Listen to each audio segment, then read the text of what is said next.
तो वह 12 सवाल 3 कटनी आदि, और उसके बाद फिर जो है कमल के ऊपर 4 अंगुल ऊपर रहते हैं। फिर भगवान का अभिषेक कैसे होगा? अभिषेक का कैसे हो सकता है? ध्यान रखिए, जैन आगम में 4 प्रकार के अभिषेक का उल्लेख आता है। क्या जैन आगम में 4 प्रकार के अभिषेक का उल्लेख आता है? एक पहला होता है चरवाभिषेक। जब तीर्थंकर बालक का जन्म होता है, सौधर्मेंद्र जो है ऐरावत हाथी पर बैठाकर जो जम्बूद्वीप में सुदर्शन मेरु है, और उस सुदर्शन मेरु में 4 प्रकार के वन हैं, जिनमें सोमरस वन है, और सोमरस वन में जो है 4 पांडव शिला है। तो उनमें जो एक पांडव शिला है, क्या है? उन पांडव शिला में जो है तीर्थंकर बालक का जो है क्या होता है? स्वधर्म के द्वारा क्षीर सागर के जल से, क्या क्षीर सागर के जल से 1008 कलशों से अभिषेक होता है। ऐसा वह चरवाभिषेक होता है। सौधर्मेंद्र अभिषेक करता है। ईशान इंद्र जो है छतर आदि लगाता है, सारंग और महेंद्र आदि, क्या 32 और 32 64 ऐसे वो चमर ढुलाते हैं। तो इस प्रकार से वह चरवाभिषेक होता है। दूसरा, जब तीर्थंकर बालक युवा अवस्था को प्राप्त होते हैं, और उस समय जो है जो उनके पिता होते हैं अपने बालक को होनहार जान करके, योग जान करके उनको जो है अपना राज तिलक करते हैं, और उस राज तिलक के जगह हुए वह राज्याभिषेक करते हैं। क्या करते हैं? राज्याभिषेक जो है करते हैं, और वो भी जो है सौधर्म की जो है वो भी वही क्षीर आदि के माध्यम से जो है वह नगर में ही क्या कहता है उनका वह राज्याभिषेक होता है, जो अभिषेक होता है, और उसके बाद जो है उनके लिए राज लगा दी राजगद्दी दी जाती है। और उसके बाद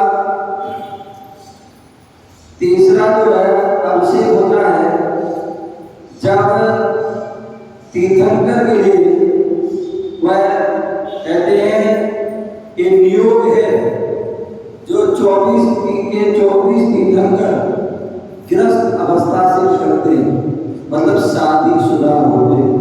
क्या होते हैं? शादीशुदा होते हैं, परिवार होता है, उनका बच्चे होते हैं, बीवी होते हैं, सभी जो है उनका फुल परिवार होता है 24 तीर्थंकरों का। वो बात अलग है। वर्तमान में जो है कितने 19 तीर्थंकर जो है शादीशुदा हुए, और 5 जो है बाल ब्रह्मचारी तीर्थंकर हुए। ये हुंडा सर्वणी काल के प्रभाव से, अन्यथा सभी तीर्थंकर जो है क्या होते हैं? शादीशुदा ग्रस्त अवस्था में। और योग समय आता है और निमित्त बनता है, वैराग्य होता है। क्या होता है? वैराग्य होता है। और जब वैराग्य होता है, जब वह बनकी हो जाते हैं, तो उसके कुल लौकांतिक जो ऊर्ज लोक में जो है स्वर्ग है, वहां 5वां स्वर्ग है। ब्रह्म लोक के अंत में जो लौकांतिक देव रहते हैं, ऐसे वह लौकांतिक जो 8 दिशाओं में रहते हैं, ऐसे वो लौकांतिक देव आते हैं और स्वर्ग से विशेष पालकी लाते हैं। सौदा जो लौकांतिक होते हैं उनको ब्रह्म ऋषि कहा जाता है। क्या होता है? ब्रह्म ऋषि कहा जाता है। और वो केवल तीर्थंकर के जो है वैराग जो है दीक्षा दिवस के पूर्व ही वैराग होता है,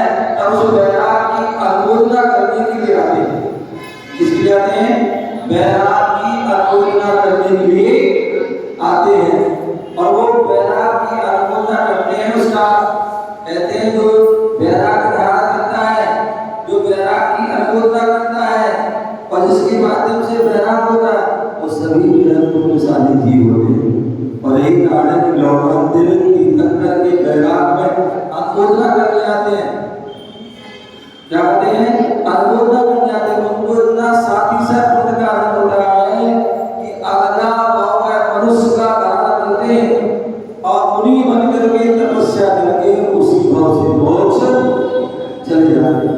इसलिए ध्यान रखना, कभी भी जो है किसी को आपके परिवार में, चाहे आपको हो, चाहे आपके पति को हो, चाहे आपके बच्चे को हो, चाहे आपकी बहू को, चाहे आपके पोता को, किसी बहन को, किसी का बेटी को, किसी को भी बैराग हो, तो कभी रोकना नहीं। क्या अंदर कभी मम्मी, कभी पापा, कभी दादी, कभी दादा, कभी ताऊ, कभी चाचा, कभी बहन, कभी भाई, कोई ना कोई रोक लेता है। जो बैराग के मार्ग पर रोकता है या धर्म की क्रियाओं की रोकता है, तो उसको अंतराय धर्म का बंद होता है। तो इसलिए कभी भी जो है कोई भाव हो किसी के, तो प्रोत्साहन करना, बोले भैया हम तो नहीं दे पा रहे हैं, अच्छा है कि हम भी ध्यान करें, लेकिन हम नहीं कर पा रहे, कोई दूसरा कर रहा है, भाव है, तो उसको रोकना या फिर उसको प्रोत्साहन करना, भैया बहुत अच्छा कर रहे हो और हम आपकी बैराग की अनुमोदना करते हैं। ऐसी जो आप अनुमोदना कर देना, और अनुमोदना करोगे तो कालांतर में आपको भी क्या होता है? आपको भी बैराग हो सकता है। क्या हो सकता है? आपको भी बैराग हो सकता है, आप भी सजन के मार्ग पर। तो तीसरा अभिषेक कौन सा? दीक्षा अभिषेक। पहला जन्माभिषेक, दूसरा राज्याभिषेक, तीसरा दीक्षा अभिषेक, और चौथा जो होता है जब भगवान को जो है मोक्ष हो जाता है, क्या हो जाता है? मोक्ष हो जाता है, भगवान सिद्धार्थ में विराजमान हो जाते हैं। तो फिर हम जैसे जो आप जो है भक्त होते, श्रावक होते, बस श्रावक अपने कर्तव्य का पालन कैसे करें, देव पूजा जो का कर्तव्य कैसे पालन करें, जो अपने श्रावक धर्म का कैसे पालन करें, तो उसके लिए जो है, और हम जो है संसारी प्राणी है और साक्षात तीर्थंकर है, तो कैसे उनकी पूजा भक्ति आराधना करें। तो इसलिए उनके लिए हमें उसके लिए पंचम का तीर्थंकर साक्षात है नहीं है, तो कैसे हमारा मन कैसा है? चंचल है, चलायमान है। तो ऐसे में कैसे अपने मन को लगाए, कैसे अपने मन को एकाग्र करें? तो उसके लिए कहा जाता है कि जो है भक्त को सबसे पहले जो उल्लेख आता है प्रथमा अधिकार, तो भरत चक्रवर्ती ने, क्या भरत चक्रवर्ती ने अपने जो है संपदा का सदुपयोग करते हुए कैलाश पर्वत पर जैसी भगवान को जो है मोक्ष आदि हुआ, तो उन्होंने वहां पर आदिनाथ भगवान की जो है स्मृति में क्या किया? उनकी तो बनवाई, उनकी मूर्ति तो बनवाई, इसके साथ साथ भूत की भी, वर्तमान की जो अभी तो एक ही वो, लेकिन फिर भी 24 तीर्थंकर की और भविष्य की भी, तो ऐसे त्रिकाल 2472 जिनालस क्या रत्नमय जो है मंदिर बनाया, और वहां पर स्वर्ण में वहां पर मूर्ति आदि, कहां पर? कैलाश पर्वत पर जो है 72 जिनालस बनाए। तो वहां सबसे पहले उल्लेख होता है आदि पुराण महापुराण में, एक और उल्लेख होता है कि बाहुबली को जैसे ही मोक्ष हुआ, तो बाहुबली की याद में भी उन्होंने बोले जितनी बाहुबली की अवमानना थी, कितनी 550 वर्ष, कितनी अम्मा ओ अम्मा,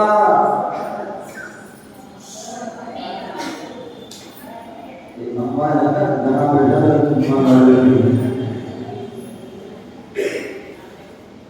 तो बाहुबली भगवान कितनी अवमानना थी? अम्मा ओ पीछे वाली अम्मा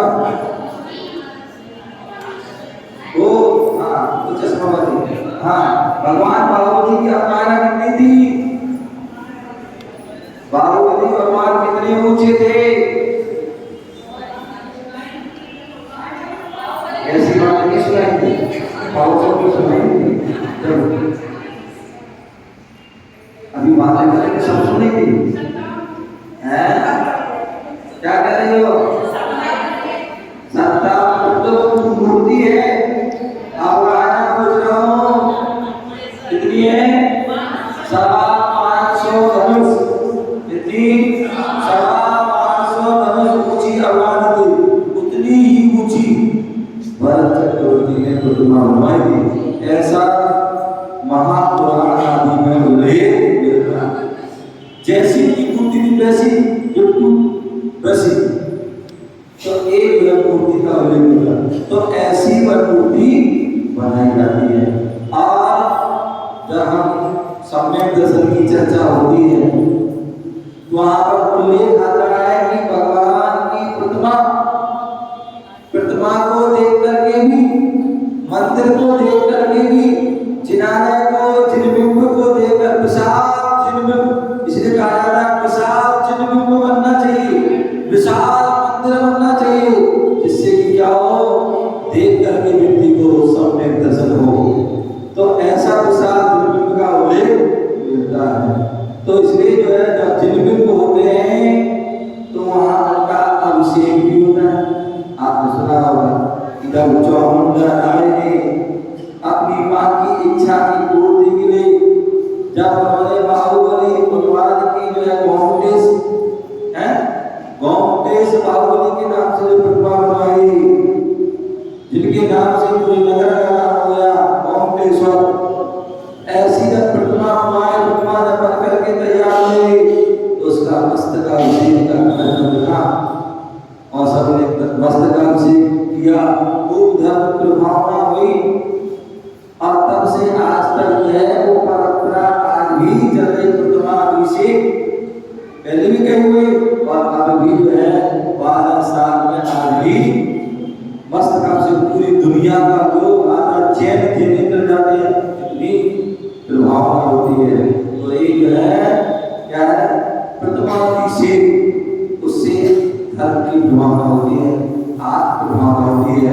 व्यक्ति को, कितने ऐसे लोग हैं जो जिस नगर में रहते वहां मंदिर नहीं जाएंगे, हो सकता है वहां के अभिषेक भी ना करें, लेकिन बाहुबली का जब भी अभिषेक हुआ वहां जरूर दर्शन करने जाएंगे, वहां अभिषेक करने जाते हैं। क्या अभिषेक करने जाते हैं? क्योंकि वो ऐसी उसकी मूर्त का ऐसा, उसकी छवि का ऐसा प्रभाव है। बोले विश्व के 7 आश्रम में एक बाहुबली मां की प्रतिमा भी आत्मा आश्चर्य है, अजूबा है। बहुत सारी उसकी खासियत है, जब समय मिलेगा बताएंगे। तो कहने का प्रतिमा भी 14 है, प्रतिमा भी से क्या होता है? बहुत से लोग कहते हैं प्रतिमा का अभिषेक करने की क्या आवश्यकता है, भगवान तो शुद्ध हो गए, वो तो पवित्र हो गए, केवल ज्ञान हो गया, मोक्ष हो क्या? यानी वो तो मोक्ष हो गए हैं। आप लोग सभी क्या हो? बढ़िया हो, दुकानदार हो, हैं? क्या हो? दुकानदार हो, और सबके पास तराजू है? तराजू किसी को कुछ देती है क्या? क्या तराजू किसी को कुछ देती है क्या? नहीं देती है।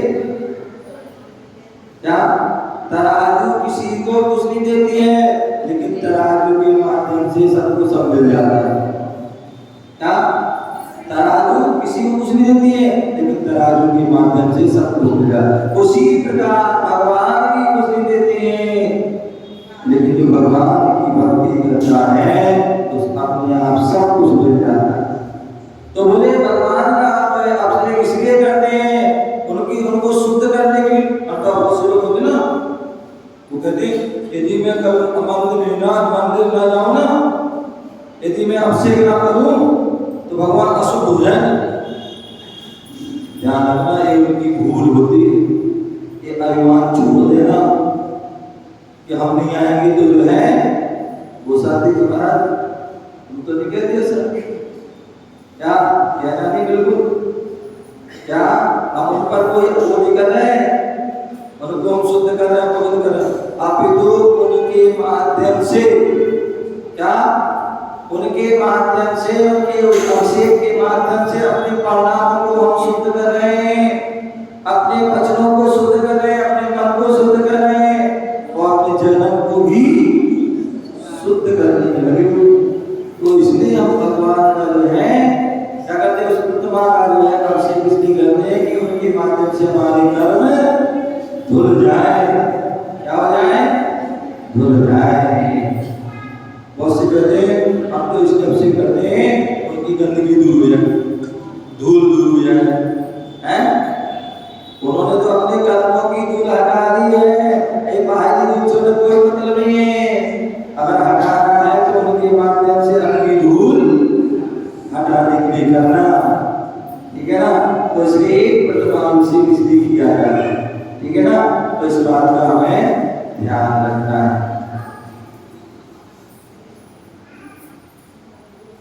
एक जो है बहुत बढ़िया, मैं हमेशा कहता हूँ हमारे मधु जी ऐसे प्रश्न आना चाहिए, अच्छे प्रश्न क्या।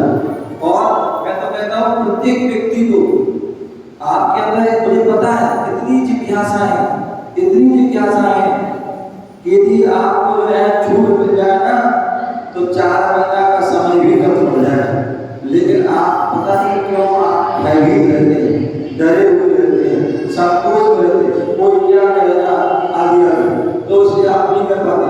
ध्यान रखिए कि आप दरबार है, इस दरबार में किसी को डरने की आवश्यकता नहीं है, इसी में किसी को भय खाने की आवश्यकता नहीं है।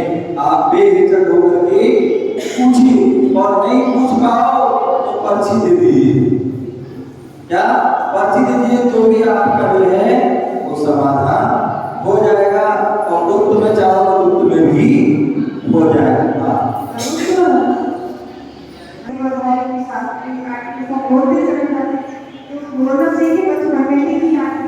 बहुत सुंदर। आप लोग स्कूल में पढ़े होंगे छिपरा शिल्पा, आप स्कूल में पढ़े हो? पढ़े हो?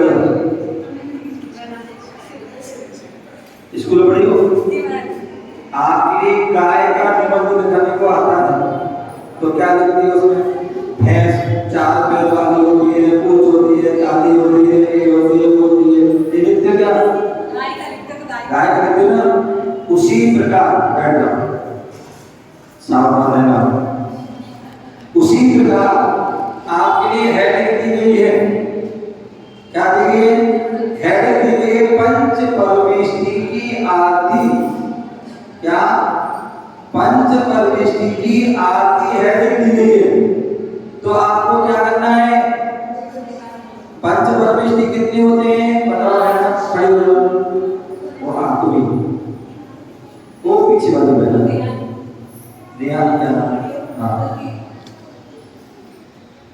बहना, बहना तो आंटी हो, हाँ बोलो बहना, माइक बोलो। 5 परमेष्टि 5 होते हैं। कौन कौन से? अखंड जी, सत्य जी, आचार्य जी, उपाध्याय जी, साधु जी। बहुत सुंदर। अब ध्यान रखिए, पंच परमेष्टि की आरती है तो उसमें 5 परमेष्टि होते हैं। 6वें, 7वें, 8वें कोई परमेष्टि नहीं होते हैं, समझ गए ना। तो इसलिए जब भी आरती करो, दूसरी आरती किसकी है? तीसरी आरती किसकी है? चौथी किसकी है? 5वीं किसकी है? और 6वीं? 6वीं आरती सावधानी क्या है? कोई परमेष्टि है क्या वो? तो इसलिए ध्यान रखें। और देखिए आप विवेक नहीं लगाते, आप विवेक नहीं लगाते, बोले जिनवानी में, अरे जिनवानी तो बहुत सीधी लेते हैं, दिमाग लगाइए आप। पंच परमेष्टि की आरती है तो पंच परमेष्टि तक ही पढ़िए। अब आप देखिए कितना अविवेक का काम करते हैं। 6वीं प्रतिमा, क्या 6वीं आरती, नहीं 6वीं नहीं, 6वीं छठवीं आरती पर आप बड़े हो, ये दीदी बड़ी है, जिनवानी छोटी है, ये भैया छोटे बड़े हैं, जिनवानी छोटी। फिर आपने क्या किया? छठवीं सातवीं आरती श्री जिनवानी, मतलब विवेक की जगह आप प्रतिदिन जो है अभिनय कर रहे हो। क्या कर रहे हो? अभिनय कर रहे हो। और आठवीं आरती उनको बहुत छोटा होना चाहिए। नौवीं आरती वर्धमान की, ऐसे क्या है? कहाँ लिखिए? अपने मन से जो है आप, मैंने कहा था आपको बड़े कंपन हो।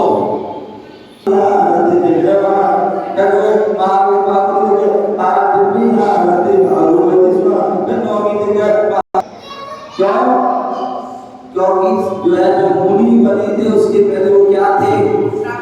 श्रावक थे।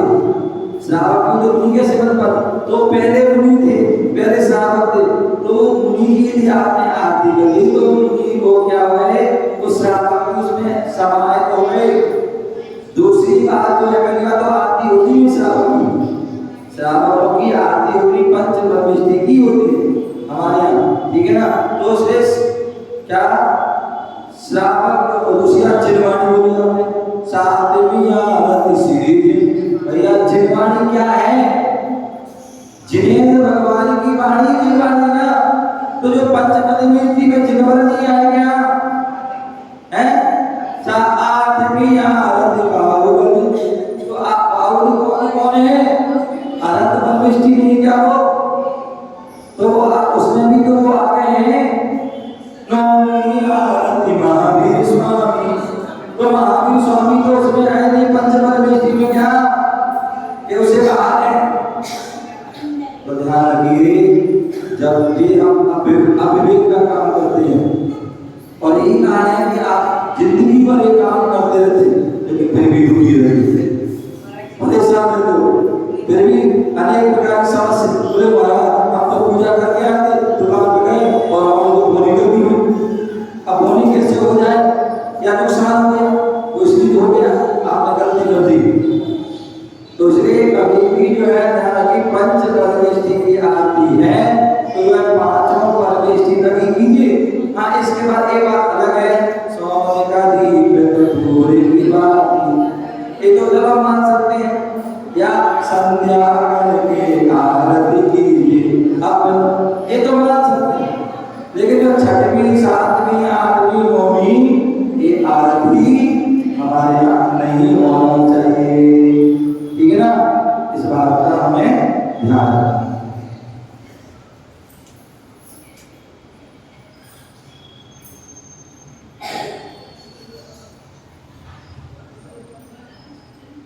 बहुत बढ़िया।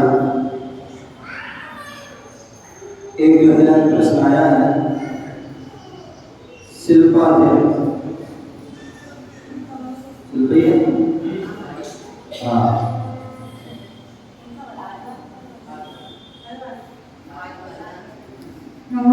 हम लोग जब नाखून और बाल वगैरह काटते हैं तो उसका कब तक लगता है? तो कितने टाइम से लगता है?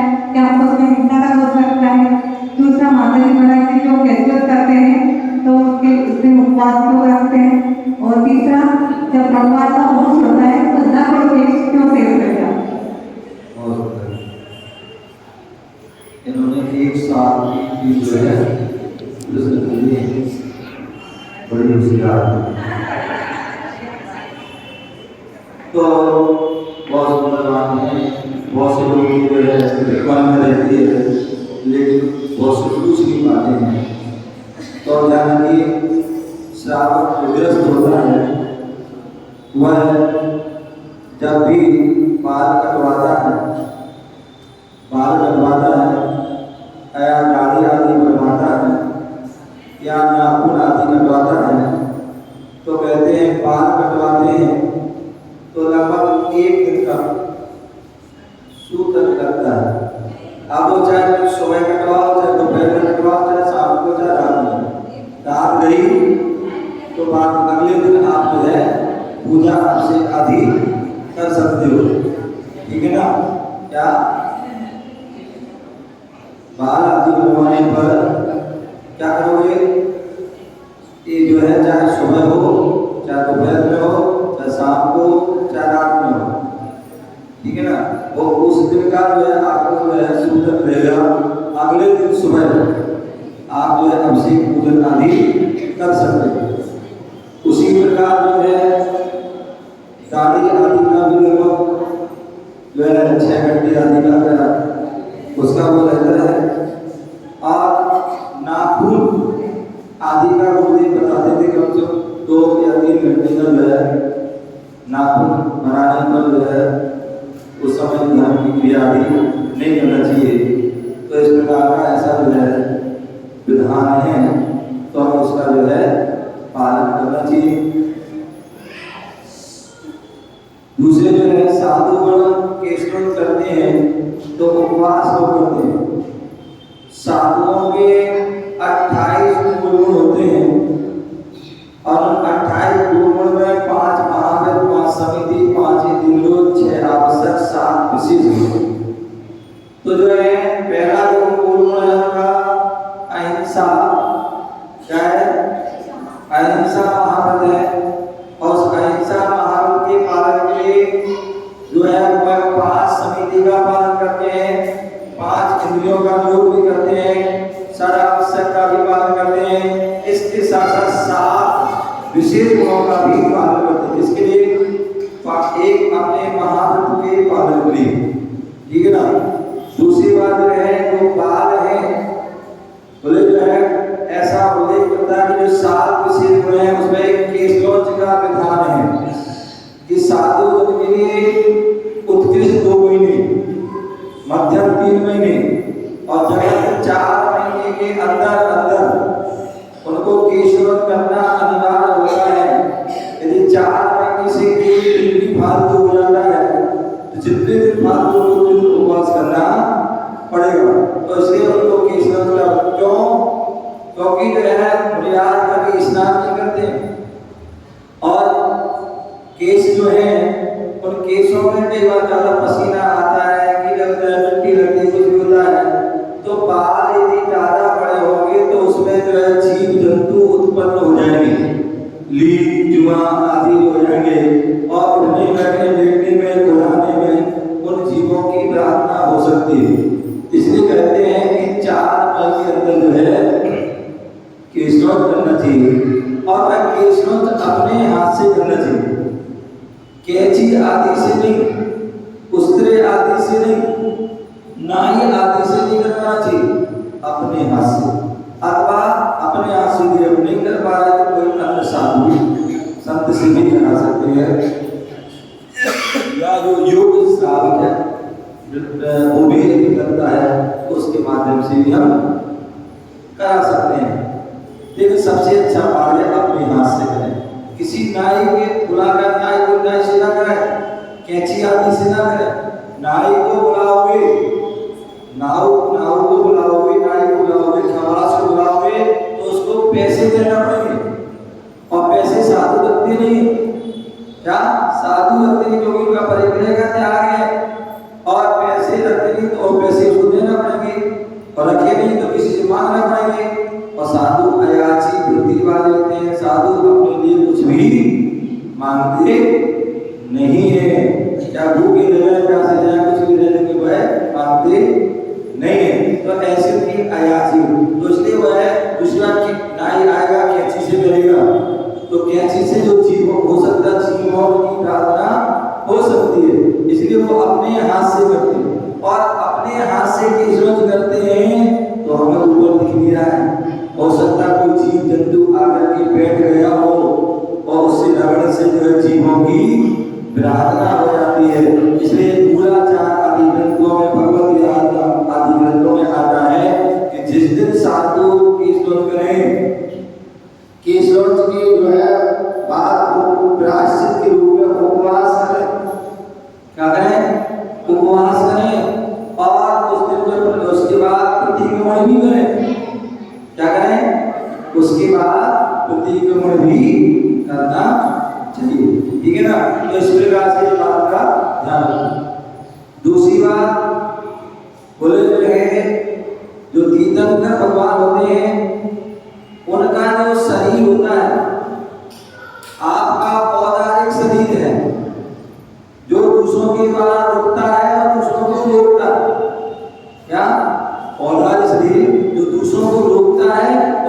छोटा लगता है, ठीक है ना। लेकिन तीर्थंकर का जो शरीर होता है वो परम औदारिक शरीर होता है। क्या होता है? परम औदारिक शरीर, जहां पर सप्त धातु नहीं रहती है, जहां जो है जो भूत आहार तो करते हैं लेकिन निहार आदि नहीं करते, जिनके जो है रक्त जो है लेकिन वह रक्त जो है लाल नहीं सफेद है। कैसा है? सफेद रक्त रहता है, क्योंकि वो वात्सल्य करना और प्रेम के जो है प्रतीक होते हैं, इसलिए उनके सफेद रक्त होता है।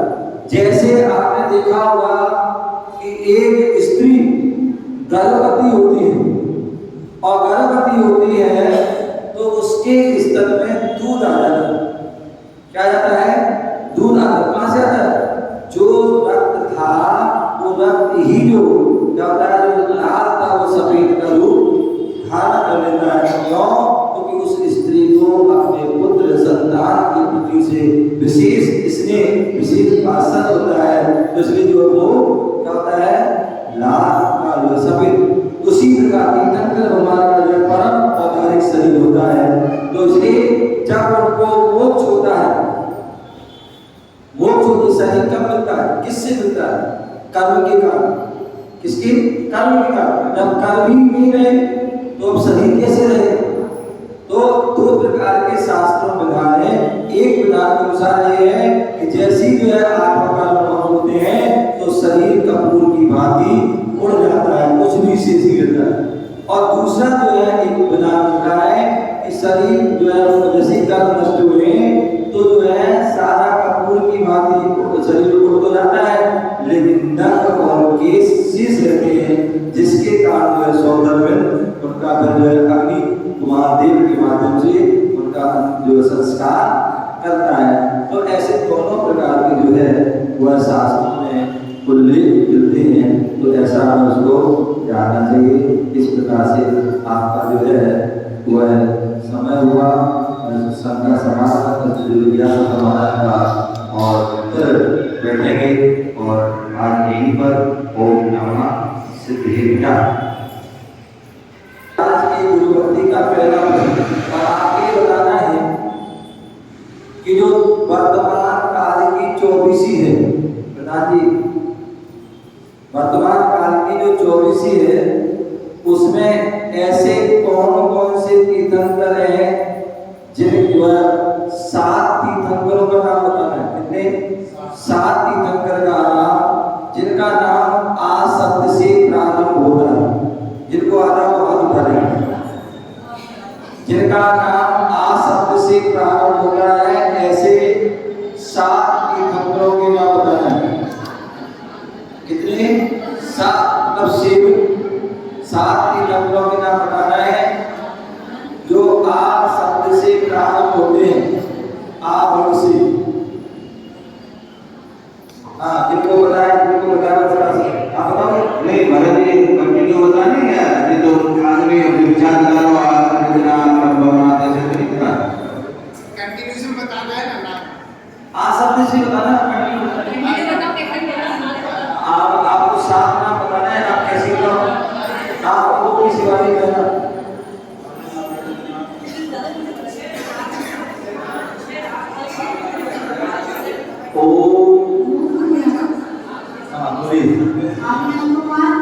सुनो ध्यान से, बोलना नहीं किसी को, जो बोलेगा ध्यान रखे तो एक बार बोलेगा, जो बोलेगा एक बार। इंद्राणी ध्यान रखो, हाँ मौन हो जाएगी, ध्यान से सुनो। अपा एक बार अभी दियो, बोलना नहीं, एक बार अभी दियो। हाँ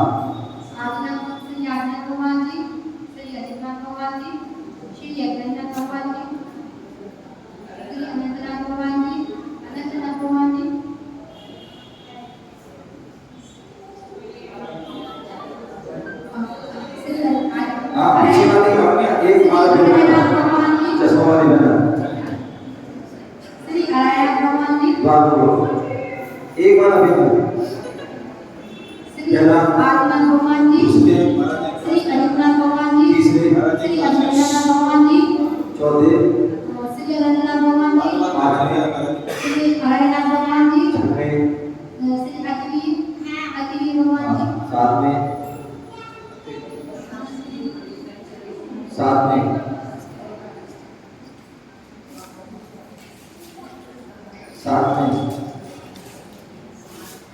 हाँ बेटा अमिता मैडम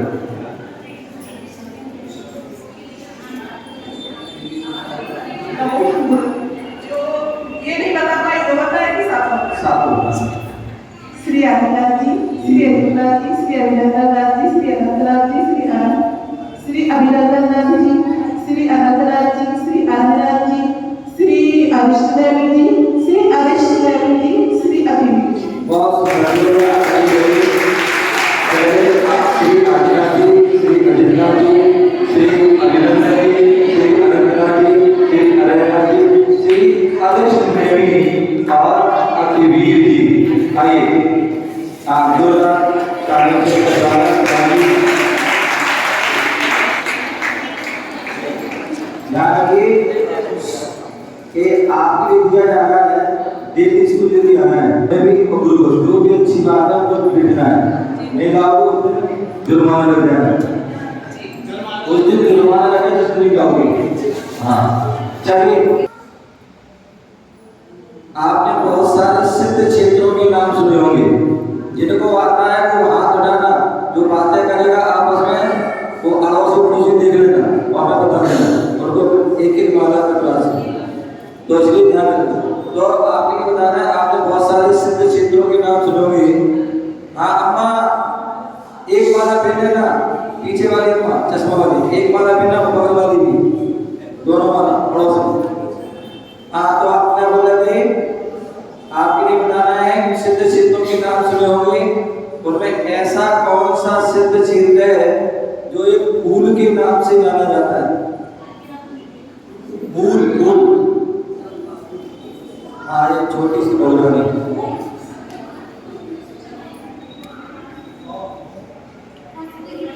जोर से बोलो, बैठ जाओ। जो फूल के नाम से जाना जाता है, हाँ वो चश्मा वाली बहना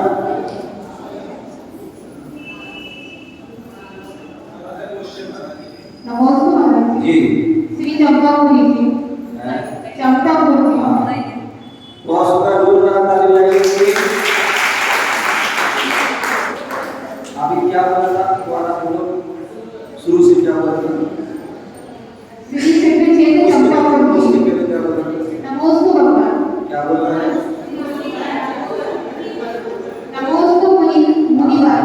यहाँ एक भगवान ऊपर बढ़ी, तो ध्यान रखते हुए कौन सा सिद्ध क्षेत्र है? वो है श्री चंपापुर जी। तो चलिए अगला प्रश्न, और आपसे इंग्लिश में पूछ लूं, हैं? चलिए ध्यान से सुनो, उसको बोला एस के कारण, एस अंग्रेजी का वर्ड है एस, एस के कारण आर आर लड़ पड़े